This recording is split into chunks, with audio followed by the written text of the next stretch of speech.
내가 혀를 놀려 아무 말 하지 않아도 주님께서는 내가 하려는 말을 이미 다 알고 계십니다. 주님께서 나의 앞뒤를 두루 감싸 주시고 내게 주님의 손을 얹어 주셨습니다. 이 깨달음이 내게는 너무 놀랍고 너무 높아서 내가 감히 측량할 수조차 없습니다. 아멘.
교동문 60번 시편 139편의 말씀입니다. 여호와여 주께서 나를 살펴보셨으므로 나를 아시나이다.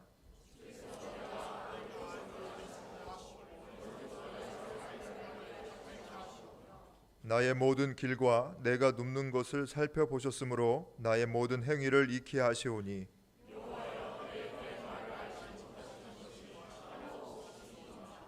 내가 주의 영을 떠나 어디로 가며 주의 앞에서 어디로 피하리이까.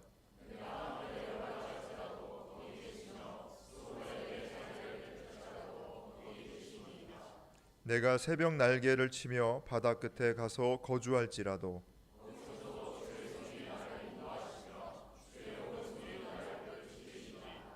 하나님이여 나를 살피사 내 마음을 아시며 나를 시험하사 내 뜻을 아옵소서.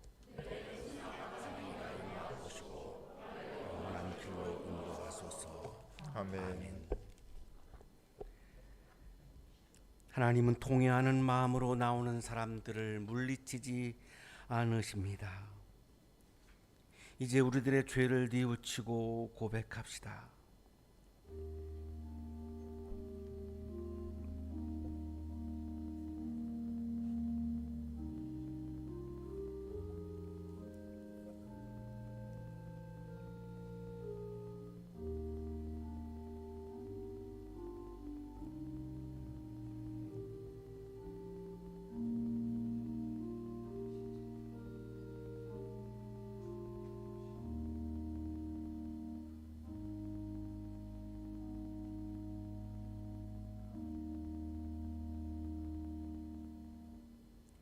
우리가 우리의 죄를 자백하면 하나님은 믿어오시고 의로우셔서 우리의 죄를 용서해 주시고 모든 불의에서 우리를 깨끗하게 해 주실 것입니다.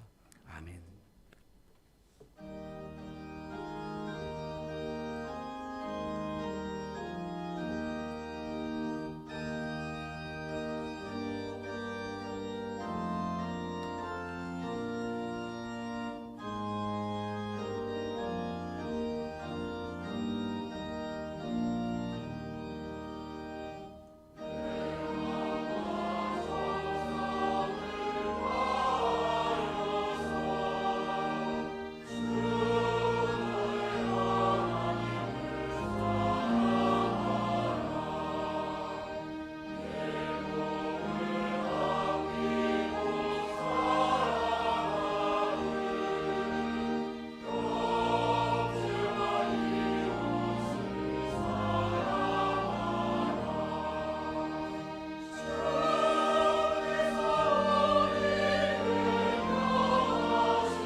기도드리겠습니다.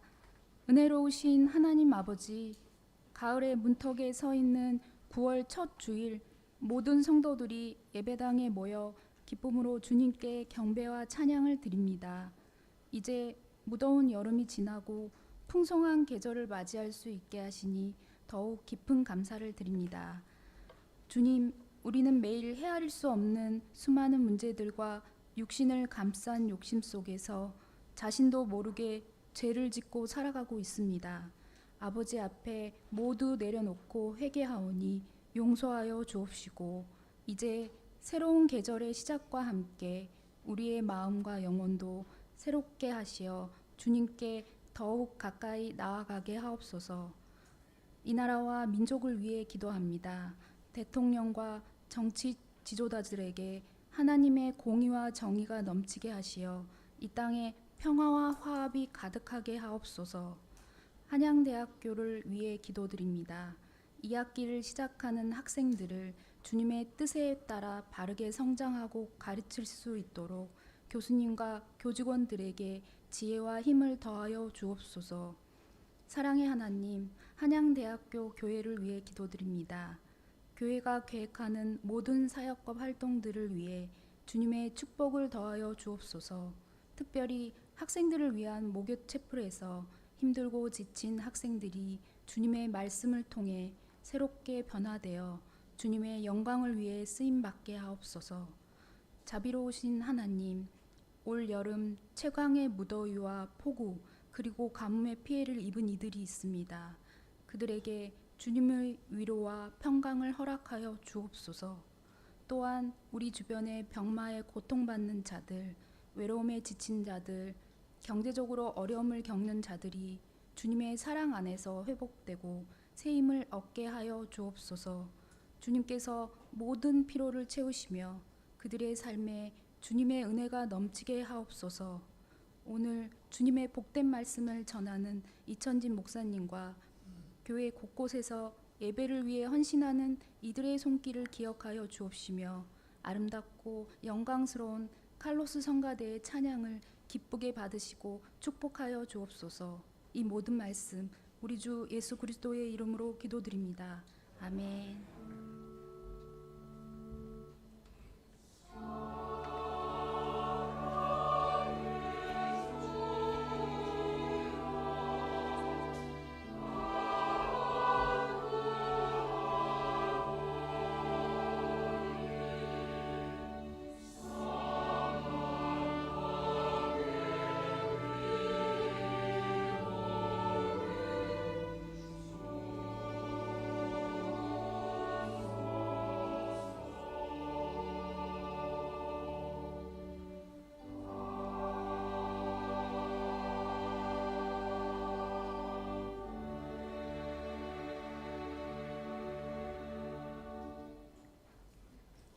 빌레몬서 1장 1절에서 21절까지 말씀입니다.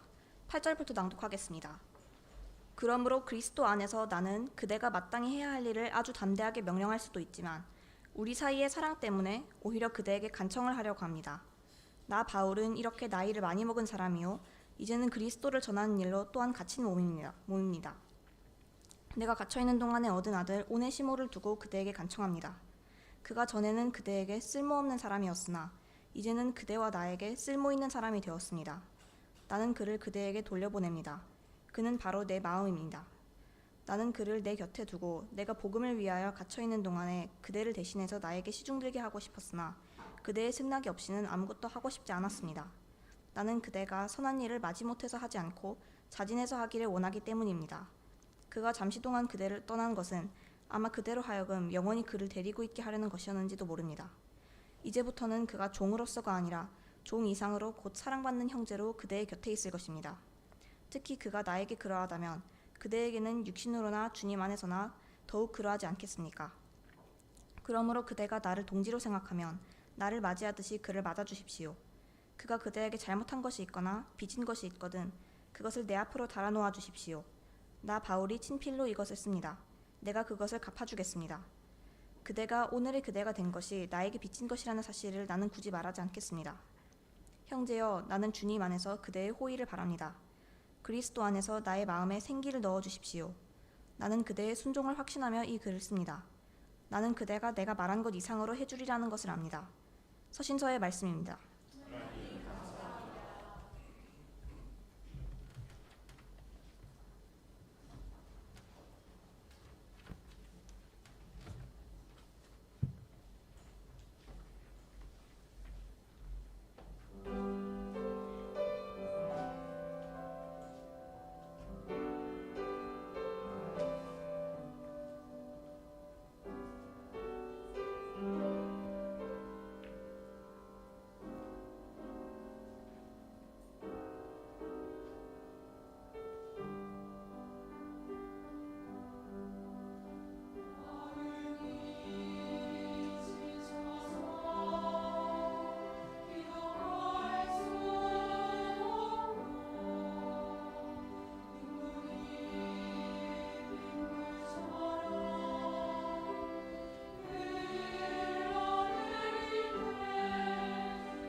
은혜로운 찬양해 주신 성가대원들에게 다시 한번 감사의 박수 하겠습니다.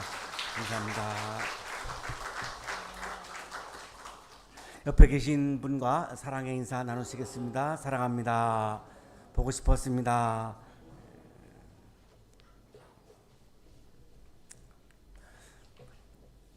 우리는 만남 속에서 인생을 살아갑니다. 가족을 만나서 이룬 공동체가 가정이고, 또 스승과 학우들을 만나서 또 이룬 공동체가 학교이고, 신앙인, 같은 신앙을 가진 신앙인들을 또한 만난 공동체가 지금 우리가 예배를 드리고 있는 또 교회 공동체이고, 하루의 삶을 이렇게 정리해 보면 결국은 만남이 연속이 되어지는 것이 우리들의 삶의 스케줄이고 또한 인생이기도 합니다. 오스트리아 출신의 유대계 종교 철학자인 마틴 부버가 이 만남에 대한 연구를 했습니다. 이 만남이 중요하니까요. 우리 인생에서 매우 중요한 부분이기 때문에 이 만남을 연구해서 쓴 책이 이훈투두 나와 너라고 하는 그런 책인데, 부버는 우리 인간의 만남에서 가장 중요한 만남을 세 가지라고 말합니다. 하나는 신을 만나는 것, 그리고 자연을 만나는 것, 그리고 사람을 만나는 것. 이 세 가지 만남이 가장 소중하고 귀중하다, 이렇게 말을 합니다. 그러면서 이 만남에는 두 가지 유형이 있다는 것입니다. 하나는 나와 너의 만남이고, 하나는 나와 그것의 만남이라고 하는 두 가지 유형이 있다는 것입니다.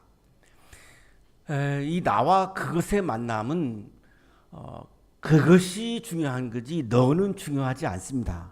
그러니까 너를 만나는 이유는 그것을 얻기 위한 거죠. 너는 내가 그것을 취하기 위해서 필요한 도구이죠. 그러니까 사실은 내가 그것을 만나고 있는 것이지 너를 만나고 있는 것이 아니라는 겁니다. 우리들의 만남에는 이 나와 그것의 만남이 많다는 겁니다. 신과의 만남, 자연과의 만남, 인간의 만남, 모든 만남 속에 이 유형이 존재한다는 거죠. 이용하는 관계죠. 이거는 대체가 가능합니다. 왜냐면 그것이라고 하는 것은 유일하지 않으니까요, 이 우주 안에. 그러나 나와 너의 만남은 너라고 하는 인격 자체가 소중한 겁니다. 이 너를 통해서 내가 얻는 그것은 중요하지 않습니다. 너 자체가 중요하죠. 근데 너는 우주 안에 하나밖에 없죠. 대체가 불가능합니다. 수단이나 도구가 아닙니다. 그냥 너 자체, 그 너의 인격 자체가 소중한 거죠. 이거를 나와 너의 만남이라고 부부는 그렇게 부릅니다. 여기서 우리는 한번 묵상을 해야 하는 시점에 와 있는데요. 내가 지금 만나고 있는 만남들이 나와 너의 만남인가, 나와 그것의 만남인가 라고 하는 묵상입니다. 하나님과의 만남도 마찬가지죠. 하나님을 통해서, 하나님을 이용해서 내가 내 욕망을 이루려고 하고 내가 뭔가를 얻으려고 한다면 그 얻는 그것이 중요하지, 하나님은 도구에 불과합니다. 하나님이 목적이 될 수가 없죠. 그러면 이거는 내가 기독교인으로 살고 있어도 그것을 만나고 있는 거지, 하나님이라고 하는 너를 만나고 있는 것은 아니죠. 그러면 내가 하나님 자체를, 하나님의 존재 자체를 내가 기뻐하고, 하나님의 존재 자체를 내가 좋아하고, 하나님의 존재 자체를 내가 사랑하고, 하나님의 존재 자체를 내가 의지하고 신뢰하는 것, 이것이 이제 진정한 신앙이라고 볼 수 있는 것인데, 과연 우리가 추구하고 있는 하나님과의 만남이 그런 만남인가? 라고 묻지 않을 수가 없습니다. 또한 교회 안에서 만나는 우리 형제 자매들을 내가 도구로 보고 있는가, 아니면 소중한 너로 보고 있는가? 직장에서 같이 일하고 있는 우리 이제 동료들을 이 소중한 내가 너로 대하고 있는가? 그냥 내가 필요해서, 내가 어떤 이익을 얻기 위해서 그냥 필요한 도구에 불과한 것인가? 라고 하는 질문을 하지 않을 수가 없는 거죠. 오늘의 성서일과인 빌레몬서에서 바울은 이 빌레몬이라고 하는 골로새에서 살고 있는 그리스도인인 이 빌레몬에게, 이 빌레몬 자신의 종인 오네시모를 종이지만 소유물이 아닌 사랑하는 형제로 대하라고 권면합니다. 당시의 로마법에 의해서는 종은 소유물입니다. 주인의 소유물입니다. 노예입니다. 노예. 주인이 마음대로 할 수 있는 거죠. 소중한 너 인격을 존중할 수 있는 관계가 아니죠. 그런데 바울은 복음 안에서는, 신앙 안에서는, 그리스도 안에서는 주인과 종이 성립할 수 없다. 주인과 종이 차별하는 신분 차별은 기독교적이지 않다, 신앙적이지 않다, 이런 말을 하는 겁니다. 굉장히 어려운 문제죠. 내가 살고 있는 현실에서는 주인과 종이라고 하는 것이 법으로 정해져 있습니다. 소유물이라고. 그런데 바울은, 그런데 복음에서는, 신앙에서는, 주님의 말씀 안에서는 종으로 대하면 안 된다. 사랑하는 형제로 대해야 한다. 부부의 표현을 빌린다면 그것으로 대하지 말고 너로 대하라, 이런 말씀인데, 이 너무나 큰 간격 사이에서 힘든 거죠. 이 고통과 이 고뇌와 이 아픔은 오늘을 살고 있는, 신앙적으로 살려고 몸부림치고 있는 지금 우리들의 고뇌이기도 합니다. 우리도 살고 있는 사회 현실로 들어가면 거기는 뭐 계급도 있고, 신분 계급은 없습니다만 계급이 있고, 어쨌든 차별도 있고, 뭐 위계 질서도 있고, 다 존재합니다. 자, 그런데 예수님께서는 그거는 신앙적이지 않다, 그건 복음적이지 않다라고 말씀을 하면, 모든 사람을 내가 사랑하는 너로, 소중한 너로 대하라고 하는 말씀인데 현실적으로 이것이 과연 가능하겠는가? 이 사이에서 우리는 굉장히 힘들 수밖에 없습니다. 고통스러울 수밖에 없습니다. 이 간격을 좁혀 가야 하는 것이 지금 우리들의 앞에 나와 있는 그런 과제이기도 하죠. 오늘의 본문은 어쨌든 바울은 그리스도인인 빌레몬에게 이 종이 오네시모가 주인의 물질을 훔쳐가지고 집에서 도망갔습니다. 골로새에서 로마로 도망간 거예요. 그러니까 법적으로 하면 어마어마한 처벌이 기다리고 있습니다. 처벌하지 말라는 거예요. 사랑하는 형제로 대해주고 다시 품어주고 받아주라는 거예요. 죄인이죠. 물건을 훔치고 도망갔으니까 죄인이잖아요. 그러면 한쪽에 있는 분들은 그거 정죄해야죠. 처벌해야죠. 이렇게 주장할 수 있습니다. 그런데 지금 바울은 분명하게 말씀합니다. 그건 다 내가 받겠다. 그 처벌은 다 내가 받겠다. 당신은 오네시모를 받아줘라. 사랑으로 받아줘라. 사랑으로의 초대죠. 사랑의 세계로 지금 바울은 빌레몬을 초대하고 있는 겁니다. 이것이 오늘의 본문의 내용입니다. 이렇게 시작합니다. 형제여. 바울은 빌레몬을 형제여 이렇게 부릅니다. 나는 그대의 사랑으로 큰 기쁨과 위로를 받았습니다. 성도들이 그대로 말미암아 마음의 생기를 얻었습니다. 오네시모는 주인의 물질을 훔쳐가지고 로마로 도망가가지고 감옥에서 바울을 만납니다. 이 바울을 통해서 복음을 전해 듣고 예수님을 영접하고 그리스도인이 됩니다. 완전히 이 복음이 오네시모의 존재를 바꿔놓은 거죠. 완전히 새로운 존재가 된 거죠. 그래서 이 오네시모는 바울이 너무나 사랑하는 사람이 되었습니다. 얼마나 기쁘겠습니까? 그 변화된 모습이. 그런데 계속 여기 로마에 머물 수는 없죠. 돌아가야죠. 집으로 돌아가야죠. 근데 집으로 돌아가면 당장 빌레몬이 오네시모를 감옥에 쳐넣을 것 같은 거죠. 그래서 간청을 하는 겁니다. 먼저 바울은 빌레몬을 칭찬을 합니다. 당신은 아름다운 사랑을 지니고 있고 아주 확고한 믿음을 가지고 있는 참 좋은 사람이고 교회 안에서 많은 사람들에게 생기를 주고 있지 않는가. 그래서 나는 당신을 떠올릴 때마다, 기도할 때마다 나는 당신을 떠올리게 되고 나는 당신을 놓고 하나님 앞에 감사를 하게 됩니다. 이렇게 지금 편지를 쓰고 있는 거죠. 여기 생기라고 하는 말은 군대가 행군하다가 잠시 쉬는 것을 의미합니다. 휴식, 안식 이런 거죠. 그러니까 이 빌레몬은 이 교회 안에서 많은 사람들한테 안식과 휴식과 쉼과 위로를 준 사람이라는 겁니다. 이거를 지금 바울은 칭찬하는 거죠. 교회 안에서 빌레몬은 사람들에게 상처를 준 것이 아니라, 위협을 준 것이 아니라, 무서움을 준 것이 아니라 안식과 휴식과 평화와 위로를 주었다는 거예요. 그래서 나는 기도할 때마다 난 당신을 위해서 기도하고 있는데, 당신을 위해서 기도할 때마다 하나님께 참 이렇게 좋은 사람을 만나게 해줘서 감사합니다라고 감사 기도를 합니다. 지금 이렇게 이제 시작을 하는 겁니다. 나는 당신에게 명령할 수도 있습니다. 내가 스피리추얼 리더로서 나는 당신에게 이것이 신앙적이다 라고 나는 명령할 수도 있습니다. 그러나 나는 당신에게 명령하지 않겠습니다. 그러면 명령하지 않고 어떻게 합니까? 사랑으로 간청하겠습니다. 이렇게 말합니다. 명령하다와 간청하다가 대조를 이루고 있는데요. 나는 담대하게 명령할 수도 있지만 그대에게 간청을 하려고 합니다. 내가 갇혀있는 동안 감옥이죠. 얻은 아들 오네시모를 아들이라고 표현합니다.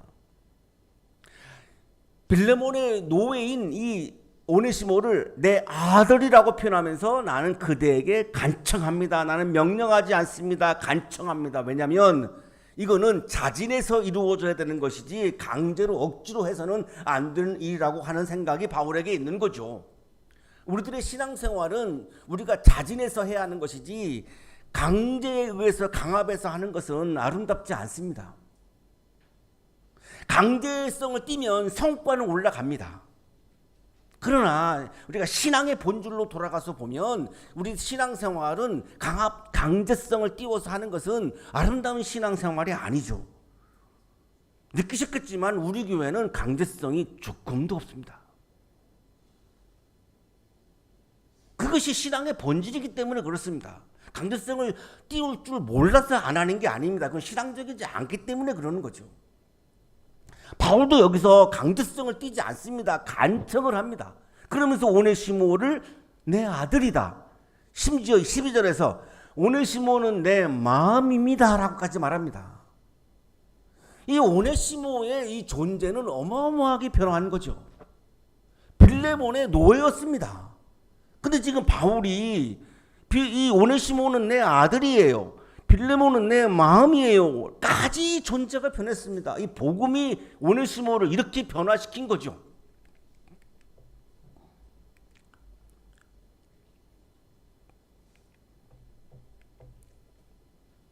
이 오네시모가 전에는 쓸모없는 사람이었는데 지금은 쓸모 있는 사람이 되었습니다. 복음을 위해서 전에는 예수를 믿는 신앙인이 그리스도인이 되기 전에는 복음을 위해서 전혀 쓸모가 없는 사람이었습니다. 그런데 지금은 이 복음을 위해서 예수님을 위해서 너무나 쓸모 있는 사람이 되었습니다. 이 오네시모라고 하는 말의 뜻 자체가 유익한 자라고 하는 뜻입니다. 그러니까 이 오네시모의 존재의 변화는 어마어마한 변화입니다.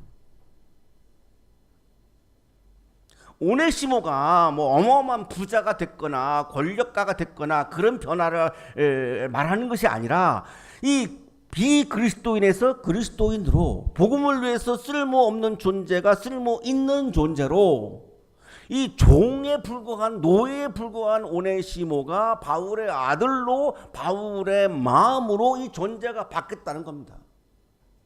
이거를 말하는 거죠. 이 새로운 존재 뉴빅이 되었다는 거죠. 자, 그런데 그러면 오네시모는 왜 재산을 훔쳐가지고 도망갔느냐? 이거를 바울은 하나님의 섭리로 해석합니다. 그가 잠시 동안 그대를 떠난 것은 아마 그대로 하여금 영원히 그를 데리고 있게 하려는 것이었는지도 모릅니다. 이렇게 존재가 변해서 그리스도인으로 변화해서 복음을 위해서 있는 쓸모있는 존재가 되어서 교회 안에서 많은 교인들한테 생기를 불어넣어주고 있는 당신과 함께 그런 아름다운 사역을 하고 아름다운 하나님의 나라를 이루어가는 삶을 살아가려고 하나님이 그렇게 섭리한 것이 아니겠습니까? 라고 해석하는 겁니다. 이런 나쁜 놈, 죽일 놈 이렇게 해석하는 게 아니라 이 바울은 오네시모가 주인의 물건을 훔쳐서 도망친 사건을 이렇게 하나님의 섭리로 해석하는 거죠. 이 결과를 보면 그렇다는 거예요. 그렇지 않다면 이 오네시모가 그렇게 존재의 변화를 가져올 수 없었다는 거죠. 왜? 오네시모의 의지로 변화할 수는 어렵습니다. 하나님이 변화시켰다라고 보는 거죠. 그렇게 하나님의 도구로 쓰시려고 했다는 거죠. 이 하나님의 섭리로 해석하고 있는 장면입니다. 그러면서 결정적인 이제 이야기를 합니다. 이것이 16절입니다. 이제부터 그는 종으로서가 아니라 종 이상으로 곧 사랑받는 형제로 그대의 곁에 있을 것입니다. 이 로마법을 완전히 뒤집는 당시의 상황에서 본다면 혁명적인 발언입니다. 말이 안 되는 겁니다. 노예인데, 종인데 형제라니요. 말이 안 되는 겁니다. 그러나 복음에서는, 주님의 말씀의 세계 안에서는, 주님의 진리의 세계 안에서는, 주님이 가르치시는 복음의 세계 안에서는 이게 맞다는 겁니다. 그러니 당신이 로마법 상황에서 이것이 받아들이기 어려울 수도 있지만, 당신이 워낙 내가 보기에 아름다운 사랑을 지니고 있고 확고한 믿음을 가지고 교회 안에서 많은 사람들에게 생기를 주고 있는 사람이기 때문에 나는 확신을 하고, 당신이 이거를 받아들일 거를 확신을 하고 나는 간청하는 겁니다. 분명히 당신은 내 권면을 받아들일 겁니다. 오네시모를 종으로 억압하지 말고 형제로 사랑해 주십시오. 웬만한 사람들이 이 간청을 받아들이기는 어렵습니다. 당시 상황에서 너무나 이거는 어려운, 도저히 상상을 할 수 없는 일이죠.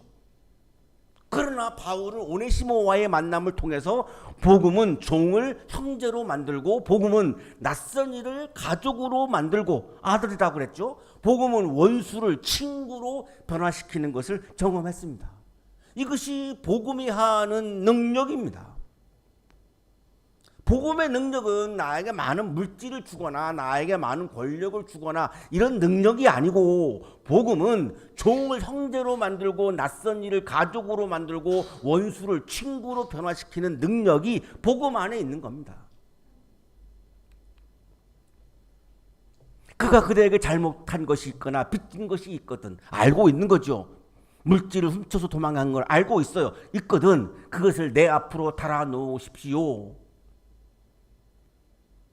재밌는 표현이죠. 우리가 외상을 할 때 달아놓으세요 이렇게 이야기하는데요.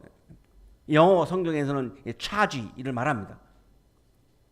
오네시모가 잘못한 그것들을 다 내가 받겠습니다. 이 처벌을 다, 형벌을 다 내가 받겠습니다. 나에게 달아놓으세요라고 하는 말은 그런 말이죠. 내가 받겠습니다.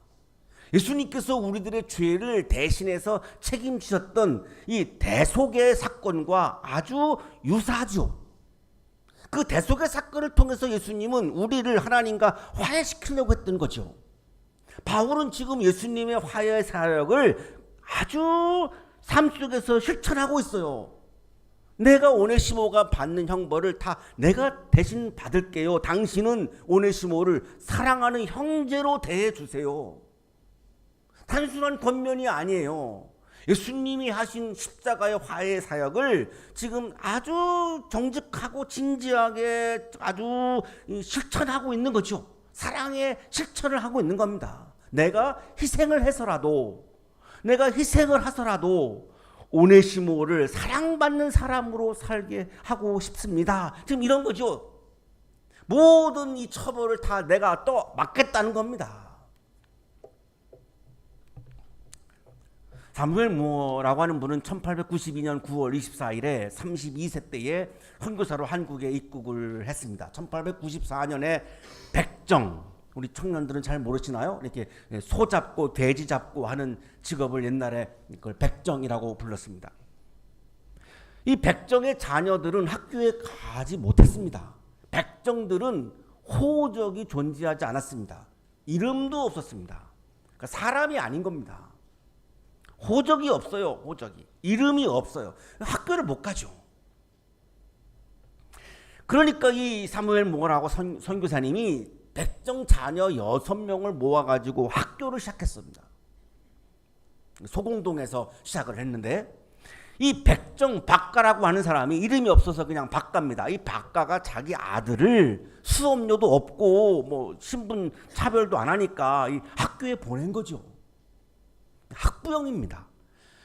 그래서 이 사무엘 무어가 이 학부형인 박가와 함께 조정에 탄원서를 보냅니다. 다른 천민계층은 모두 민족에 등재되어 있음에도 불구하고 우리들만 이 인구 조사에서 빠져 있으니 우리들도 민족에 등재하여 주시기를 바랍니다.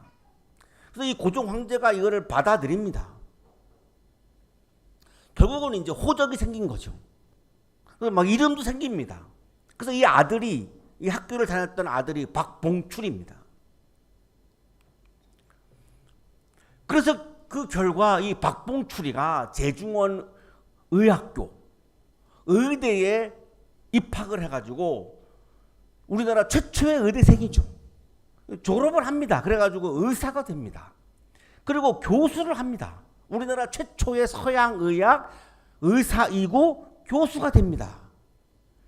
그 서양 선교사에 의해서 이 존재가 완전히 바뀌었죠. 이 백정이. 호적도 없는, 이름도 없는 이 백정이 세상에 대한민국 최초의 의사가 되고 교수가 됐습니다. 그러니까 이 아버지가 얼마나 이게 놀랍습니까? 나중에 장로가 됩니다. 신앙생활을 굉장히 열심히 할 수밖에 없죠. 그 은혜가 너무나 크니까. 그리고 박봉출을 이름을 서양 선교사에 의해서 우리의 존재가 바뀌었다라고 하는 이 감사의 마음으로 이름을 박서양으로 바꿔줍니다. 이름이 박서양이 되죠. 민경배 교수가 이렇게 말합니다. 한국 최초의 대학 교수가 백정의 아들이었다. 기독교가 한국에서 해낸 이 엄청난 혁신, 그것을 이만큼 깊이 그리고 넓게 보여주는 일이 따로 없을 것이다. 이것이 진정한 선교입니다. 그리스도인들에 따라서 이 선교의 개념을 다양하게 설정을 하시는데요. 이것이 진정한 선교입니다. 그래서 아펜잘라 선교사도 배제학당을 세우고 10년 후에 교회를 세운 겁니다. 한국인들을 기독교인들 만들려고 선교한 게 아닙니다. 이 선교사들은. 이렇게 존재 자체를 인간다운 인간으로 하나님 나라의 시민으로 이 한국인들을 존재 자체를 변화시키고 한국 사회를 하나님의 나라로 이 땅에서 이루어진 하나님의 나라로 변화시키려고 했던 것이 이분들의 선교 사역이었습니다. 바울이 빌레몬에게 오네시모를 새로운 형제로 받아들이라고 권면한 것처럼 무호 선교사는 백정과 그 자녀들을 동등한 형제로 받아들이고 동등한 형제로 사랑했던 거죠. 그리고 선교 활동을 통해서 많은 한국인들에게 사랑의 자리로 초대한 겁니다. 사랑의 자리로 초대한 것, 이것이 바로 선교 사역입니다. 디트리 보네퍼는 이렇게 말합니다. 교회 안에 있는 형제는 그리스도로 말미암아 우리에게 은혜가 되었습니다. 놀라운 발언이죠. 내 옆에 있는 이 한 예배당에서 예배를 드리고 있는 형제 자매는 나의 원수도 아니고 낯선 손님도 아니고 내가 억압할 수 있는 정도 아니고 하나님의 은혜라는 겁니다. 부부가 말하는 너와 같은 말입니다. 그것이 아니고 너라는 겁니다. 이걸 한 발자국 더 나가서 보네퍼는 내 옆에 있는 형제자매는 하나님이 나에게 선물로 주신 은혜입니다. 이렇게 말하는 겁니다. 이게 기독교입니다. 복음은 관계를 새롭게 합니다. 종은 형제가 되고 낯선 이는 가족이 되고 원수는 친구가 됩니다. 주님은 오늘 아침 이 말씀을 통해서 우리를 이러한 사랑의 세계로 초대하고 있습니다. 바울이 빌레몬을 사랑의 세계로 초대한 것처럼 예배를 드리고 있는 우리를 이러한 사랑의 세계로 우리를 초대하고 있습니다. 사랑하는 한양 가족 여러분, 바울이 빌레몬을 사랑으로 초대한 것처럼 오늘 우리도 서로를 사랑하는 형제로 받아들이라는 초대를 받고 있습니다. 가정에서, 교회에서, 사회에서 깨어진 관계가 우리 그리스도인들을 통해서 그리고 복음을 통해서 복음 안에서 예수 그리스도 안에서 아름다운 관계로 아름다운 만남으로 회복되기를 간절히 소망합니다.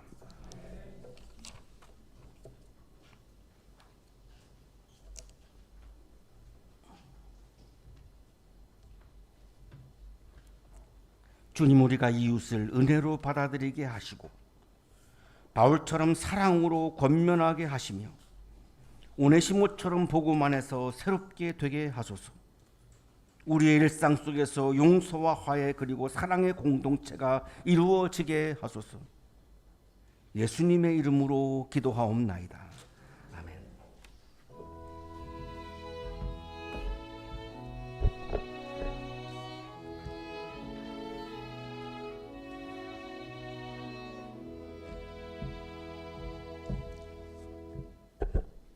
자, 교회 소식 전해드리겠습니다. 자, 오늘은 창조절 첫째 주일이자 9월 첫째 주일로 잠시 후에 성만찬 예식이 있습니다. 다음 주일은 창조절 둘째 주일로 해당 성서일과 본문은 누가복음 15장 1절에서 10절까지의 말씀입니다. 자, 이 본문 가지고 담임 목사님께서 잃은 자를 찾으시는 하나님이라는 제목으로 설교해 주실 텐데 주중에 본문 묵상하시고 예배에 참여해 주시기 바랍니다. 자, 모임 안내입니다. 오늘 거룩한 독서 모임 12시 40분부터 세미나실에서 진행하고 청년교회 모임은 예배 후에 친교실에서 바로 모이도록 하겠습니다. 자, 교우 소식 전해드립니다. 신동우 성도님 오늘 9월 7일부터 다음 주 9월 15일까지 유럽 출장을 다녀오십니다. 오고 가는 길 안전하게 잘 다녀오실 수 있도록 교우 여러분께서 기도해 주시기를 부탁을 드리겠습니다. 그리고 또 한 가지 더 기쁜 소식을 전해드리면 신동우 성도님 운영하시는 기업 그 나노의 자회사 그 MBR 모션이 지난주 9월 4일에 코스닥 상장 공시가 되었습니다. 그래서 이 베어링 볼을 만드는 공장을 2018년에 인수하셔서 지금 나노는 경북 상주에 그리고 MBR 모션은 경남 밀양에 지역 발전 균형 발전과 또 청년들 일자리 위해서 두 개의 회사를 지금 설립하시고 또 이제 코스닥에도 상장하게 되었는데 지금 이 자리에는 안 계시지만 우리 함께 좀 축하를 좀 드리면 좋겠습니다. 축하의 박수 한번 보내드리도록 하겠습니다. 자, 감사합니다. 자, 그리고 지난 연말에 교우 여러분들에게 인사드리고 연구 학기를 떠나신 이동영 성도님 오늘 안전하게 교우 여러분들께서 기도해 주신 덕분에 안전하게 잘 연구학기 마치고 돌아오셨습니다. 잠깐 자리에서 일어나셔서 인사드리실까요? 네, 잘 오셨습니다. 환영합니다. 네, 감사합니다. 자, 그리고 오늘 우리 교회에 새로 오신 분들 소개해 드리겠습니다. 세 분 오늘 교회에 오셨는데요. 제가 한 분씩 호명해서 불러드리겠습니다. 잠깐 자리에서 일어나 주시면 감사하겠습니다. 아마 일반 대학원인 것 같아요. 대학원 융합기계공학과 1학년에 재학 중이신 최시호님 어디 계실까요? 네, 저기 계십니다. 잠깐, 네, 감사합니다. 네, 앉아주시고요. 자, 한양대학교 간호학과 2학년 김예나님, 네, 네, 감사합니다. 잘 오셨습니다. 네. 자, 그리고 한양대학교 생명공학과 3학년의 정주영님 어디 계시죠? 네, 어디 계신가요? 네, 안 계세요? 네, 잠깐 자리 비우신 것 같습니다. 네, 환영합니다. 잘 나오셨습니다. 자, 그리고 오늘 새로 오신 분들은 끝나고 우리 청년교회 회장의 안내에 따라서 같이 식사하시고 교제 나누시면 되겠습니다. 자, 그 외 기타 교회 소식과 또 교회 예배 안내는 여러분 가지고 계신 주보를 참조하시면 되겠습니다. 이상 교회 소식 알려드렸습니다.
거룩하신 하나님, 오늘 아침 우리들을 사랑의 세계로, 하나님 나라의 세계로 초대해 주셔서 감사합니다. 감사의 마음을 예물과 찬양에 담아 올려드리오니 기쁘게 받아주시고 예물과 찬양을 드리는 손길 위에 크신 은혜를 부어 주옵소서. 예수 그리스도의 이름으로 기도하옵나이다. 아멘.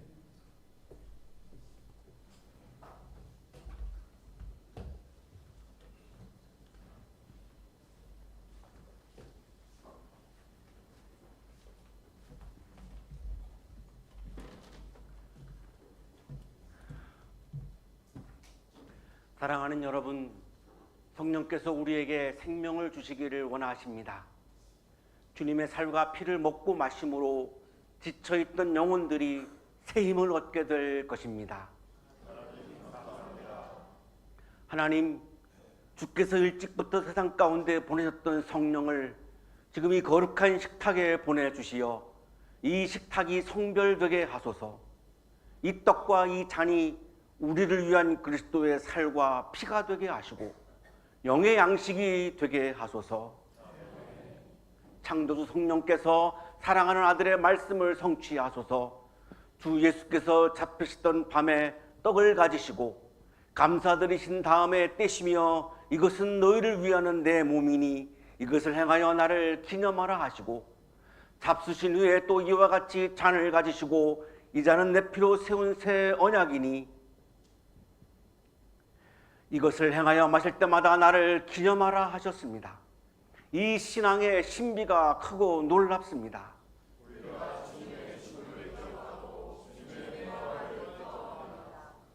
주님의 평화가 여러분과 함께. 이것은 여러분을 위해 주신 그리스도의 몸입니다.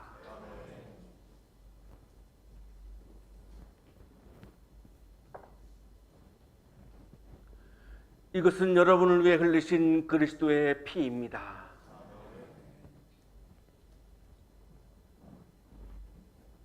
목사님을 위해 주시는 그리스도의 몸입니다. 그리스도의 피입니다.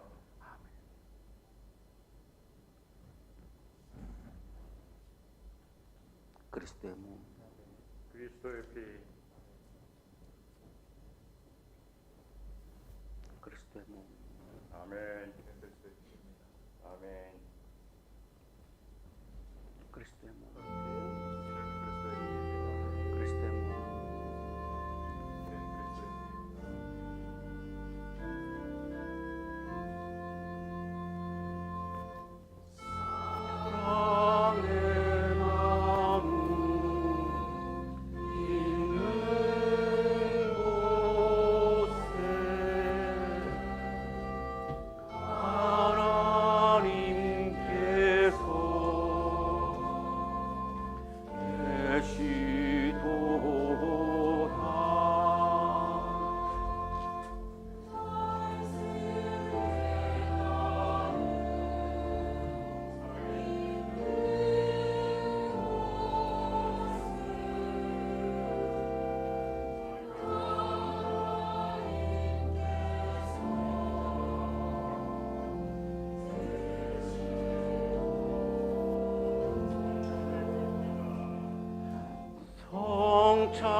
하나님 성만찬을 통해 주님의 나라에서 있을 잔치를 미리 맛보게 하심을 감사드립니다. 이 땅의 모든 사람들이 하나님 나라의 기쁨을 누리기를 소원합니다. 한양동산의 젊은이들을 통해 하나님의 나라가 확장되기를 원합니다. 성찬을 먹고 마신 우리가 하나님 나라를 꿈꾸며 함께 나아갈 수 있도록 우리에게 용기와 힘을 더하여 주소서. 우리를 아름다운 사람으로 창조해 주신 하나님께서 우리를 사랑하셔서 보내주신 예수 그리스도의 이름으로 기도드립니다. 아멘.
이제는 우리에게 하나밖에 없는 생명까지도 아낌없이 사랑으로 나누어 주시는 예수 그리스도의 은혜와 오늘도 우리에게 말씀을 주시는 하나님의 사랑하심과 생명의 기운을 주시는 성령의 역사하심이 사랑의 세계로 초대받고 기쁨으로 세상을 향하여 힘차게 나아가는 우리 모든 한양 가족들의 삶 속에 지금부터 영원토록 함께 하시기를 간절히 축원하옵나이다.